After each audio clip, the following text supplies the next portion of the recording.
Hello everyone, in this week's video I'd like to share with you some of my early season encounters, the tactics that I used in those setups, and hopefully you can learn something along the way. Early season I consider, can be one of the best times to get on a mature whitetail. There's a few times of the year where mature whitetails are moving in daylight, and I consider the early season one of those times. Often you can catch these bucks still moving in their summer patterns, and they often are doing this in bachelor groups or while accessing a primary food source. If you can locate those primary food sources that they're accessing during those summer patterns, you can often cut them off during daylight and get an opportunity to kill a mature animal in the early season. What I like to focus on during these early season hunts is finding these isolated food sources either on remote islands in marshes or swamps. A good primary food source in these areas is acorns. It just so happens that this year we've got another banner crop of acorns. There's a lot of acorns that have been dropping towards the latter half of the summer, and they're still dropping now even though it's the first week of October. So really my focus in those first 2 weeks of the season was finding those isolated oak islands that were surrounded by bedding. If I could find those isolated oak islands and I was fairly confident that they hadn't been pressured by any human pressure, then there's a good chance that there would be a mature animal coming to those oaks to feed during daylight. Now, it doesn't go without enduring some of the conditions that are during the early season. You're going to hear a lot of guys tell you that it's too hot to hunt or there's too many mosquitoes, but I can tell you from experience that mature animals still move when it's 85 or 90 degrees and when there's thousands of mosquitoes out there. It's just a matter of whether or not you want to endure those conditions as you go out there, but it can be well worth it. Alright, we just dropped drop off. Setting up on some oaks. I'm gonna go north, try to find another setup.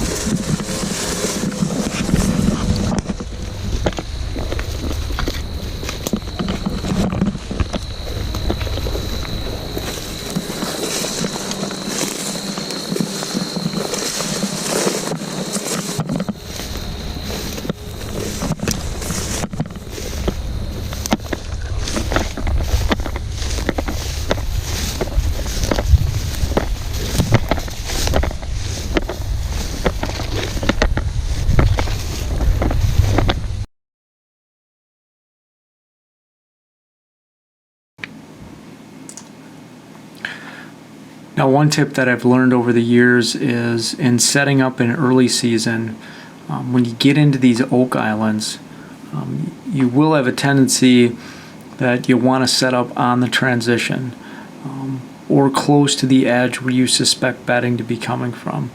Now, a thing you got to remember is that these bucks are used to traveling in summer patterns. They will make it to the oaks in daylight, so you are okay to set up a little further off in the belly of the oaks. Again, try to focus on and pick out the specific set of trees that you think they're coming to. A lot of times you can identify squirrel movement or chattering of squirrels in a particular location or section of trees where the oaks are that they're moving to. And then I like to set up right in the belly of those oaks where I can shoot the access trails, but also shoot that first set of oaks that I believe that they're going to come to and stage and feed.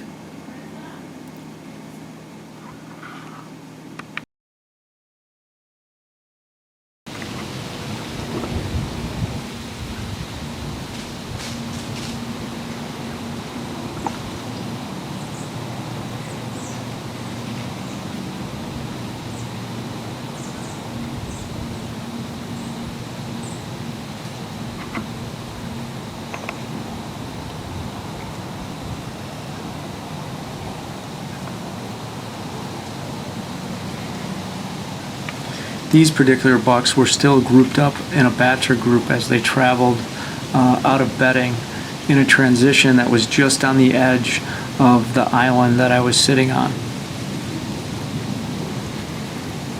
You can see as they both make their way towards me as they feed in the transition on their way to the oaks.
This is some good footage I got of a doe and a fawn making their way out of bedding. Usually in the early season, you're going to get a lot of heavy, high growth in that foliage that's out in the swamps. I'm zoomed in on this doe as she started coming out of the bedding area. Her fawn passed through first. What's interesting is the doe, once she got into the opening, instantly put her nose up and started scent checking the area. You can see she's sort of looking in my direction the whole time she's there. And sometimes the summer months, sometimes the early season months can be really tricky because of the way the thermals and the heat pull your scent back into the areas that are holding water, like this swamp area where this doe was bedded in.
You can see this small 4-point buck was still in velvet.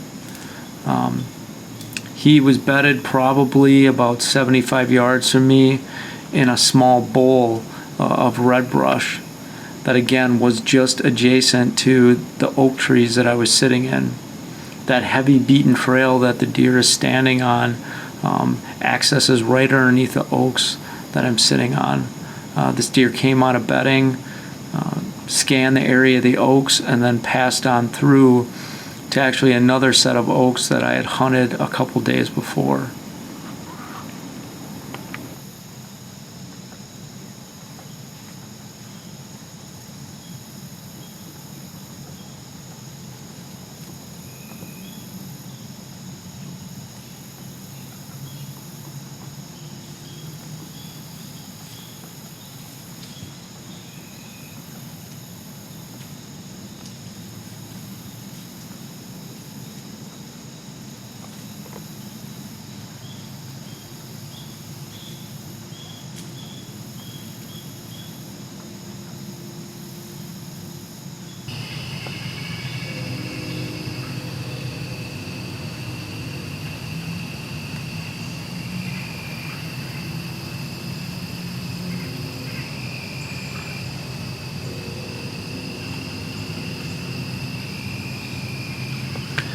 Not only do you get deer coming into these oaks, but I've often had families of raccoons that'll frequent coming into the oak trees to feed on the acorns as well.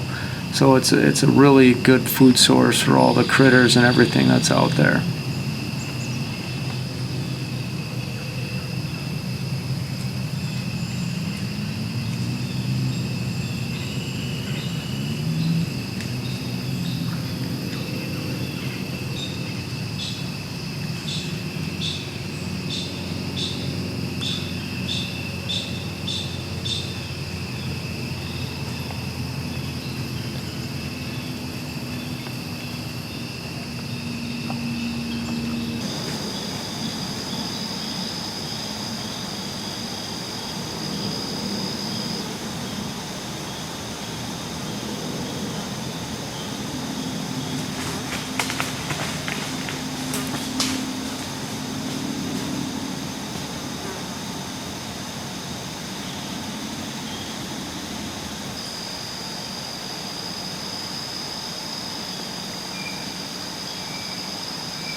Just had 2 10s.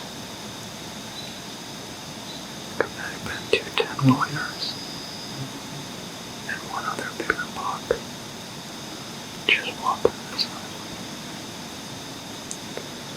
They came in from the south bedding. Walked away underneath me.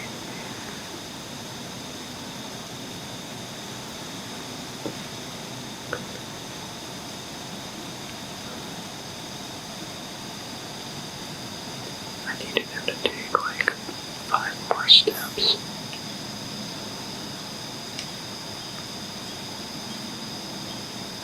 Unbelievable. So really what happened in this final encounter is that I literally was set up about 20 yards off of where I should have been set up in order to kill these deer. I didn't quite expect these deer to come in from the south bedding, although they had the ability to come in from really any direction. That 10-pointer that came in the closest came right underneath my stand. It was so calm out there that night. My thermals were dropping straight down, and I just think he just didn't like what he smelled or what was going on, so he slowly turned around and walked back off that island.